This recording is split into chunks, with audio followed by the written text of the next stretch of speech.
most people don't want to talk about it because, they feel like it's about, dying. And it's not something you would like to talk about during your family dinner, but you should. You should just, say that if I was to pass, I want to be an organ donor. As myself that has received a heart, I'm still alive, and that is genuinely just because of my donor.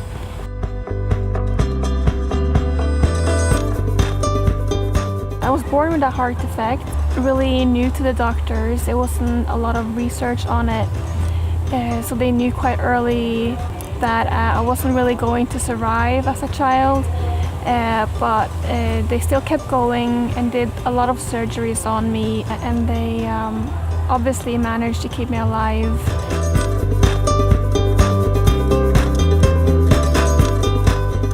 I got to the age of 8 and they decided it was time to put me on the list.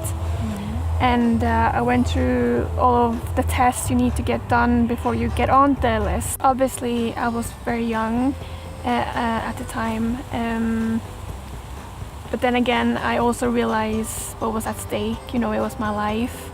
And I think a part of me wanted to still be like a normal child. And I still went to school. I still did my homework and stuff like that. And obviously I wasn't normal because I was still in a wheelchair. I was when I came home after school, I just went and I sat on the floor for hours because I couldn't stand up. I was too tired, and it was really hard to kind of act like everything was okay. But I think it was more. It's harder for my parents, obviously, because it was their child. But I think they also thought I didn't really understand what was happening, which I did. I had people coming up to me at school, asking me like, "Oh, we heard you are going to get a new heart, and what's going to happen if you don't get a new heart?" And I was like, "Well, I'll die." And it just came out so normal, because it was so normal to me because I've been sick my whole life. So this was kind of like the only chance I had to survive. My siblings still had, soccer practice, and my dad went to work. My mom was a stay-at-home mom with me because I was so ill. It is hard waiting on that phone call because you never know if it's going to come. You're sitting waiting for something that can save you, but then you're also waiting for something that might never come, and you might pass, and it's really scary. But then again, you still need to have that little bit of hope that the phone call will come eventually before you get too ill.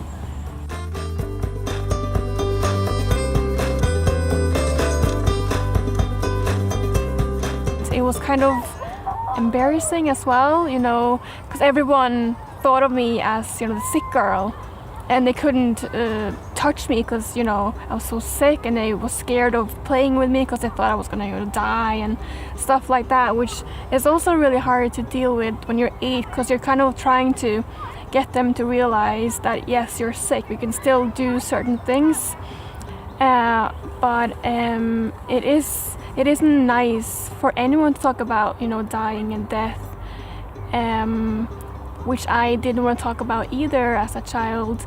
And I think that's scared me the most, and are also things I've talked about now that kind of come up through conversation, how scary it was and how I was lying in bed every night and I was scared to fall asleep because I didn't know if I was going to wake up again, And I was really, really lucky. I only waited 3 months for a new heart. And then one day we got the phone call that said they had a heart for me, which I remember really well. I went in for the surgery later that night, and then at 5 a.m. in the morning, my parents was told, that the new heart was beating in my body. And then later that morning, they got to see me for the first time. So, yeah.